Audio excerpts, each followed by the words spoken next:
Hi, I'm Crystal, and I'm here with a few journal pages.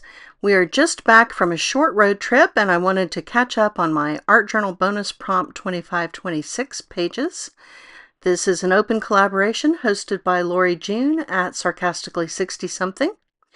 So I had my little 8-leaf flip there that I had shown in a previous video, a Whataburger hamburger. Then on the facing page, I had the moon prompt. And this is on a piece of grocery bag. So in the crease of the grocery bag, I put the itinerary for our road trip with a few little leftover bits and pieces that I had after making my journal pages.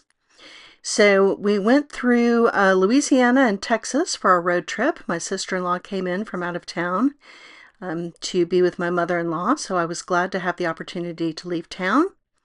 And we started out at Poverty Point. So Poverty Point is in the extreme northeastern corner of Louisiana, near Arkansas and Mississippi.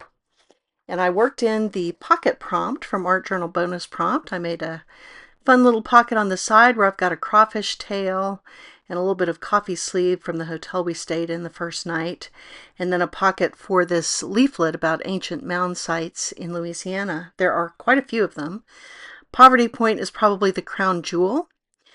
I have a few pictures from that site where we're on the tallest mound, and then the place we had dinner in Ruston that night, Utility Brewing. So these mound sites are just all over the place, but Poverty Point is the largest and has the tallest mound, and arguably one of the oldest, because the oldest mound predates the pyramids.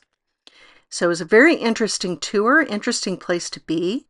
That tallest mound was built by people who did not have draft animals, and it's so tall, that's the car by my husband's elbow. There you can see the car. So that mound is very large. It was built by people who did not have draft animals or the wheel. So it was thousands of people carrying baskets of dirt, and they did it in about 90 days. So I'm amazed they can tell that, and I'm just amazed by the construction and that it survived for so long. So really well worth a visit. We went from there on to Natchitoches, which is the oldest city in the Louisiana Purchase. We have some fun selfies there in Natchitoches at the historic railroad depot, and then I made a little pressed penny.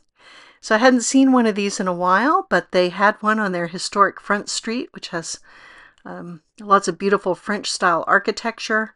And then I've got a little flip for this page where you can see a photo of my husband out by Cane River Lake, the Oxbow Lake that Natchitoches sits on these days, no longer on the Red River. We also enjoyed a Natchitoches meat pie, which is like a Creole-style empanada. It's delicious. So that city was a lot of fun.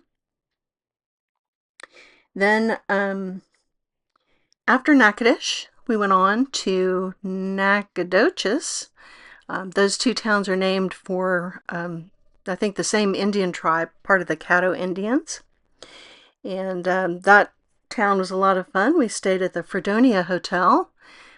This little highway road sign was hilarious. It said, "Slow down, you're already in Texas." That was too funny.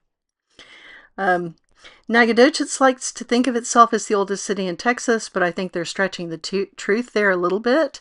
They're using the date that the mission was founded, not when the city really started. But Texans like to brag, so that's on brand.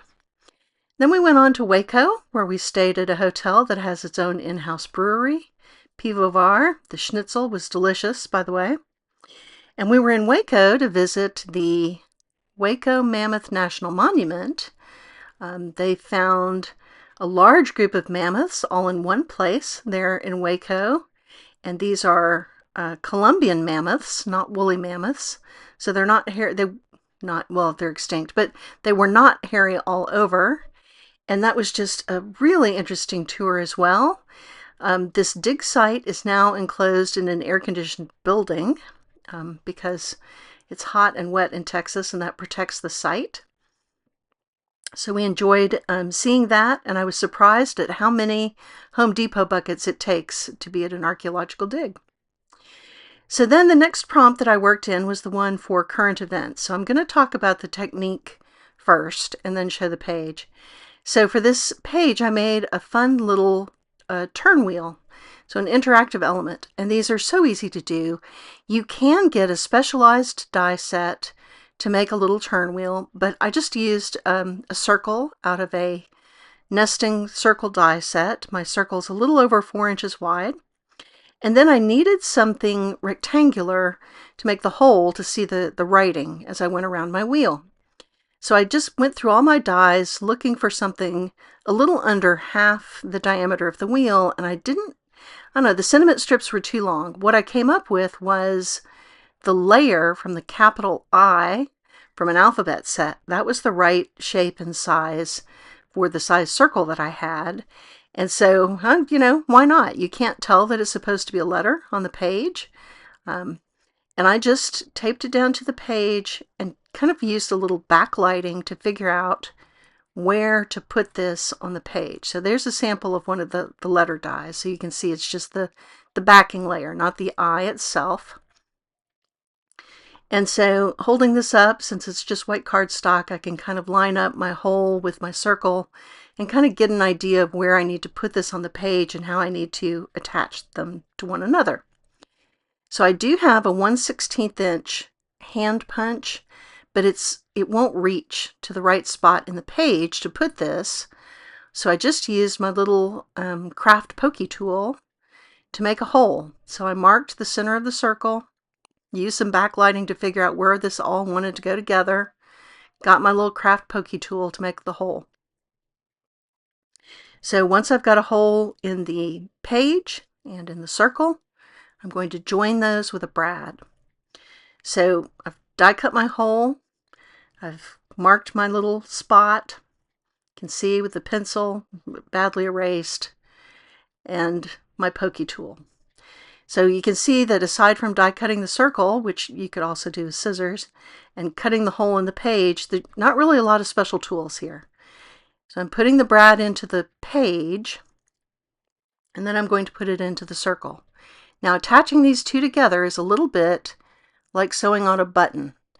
So I learned to do that so long ago that I was always taught to put a matchstick between the button and the cloth so that you would have enough give to get the button in and out of the buttonhole.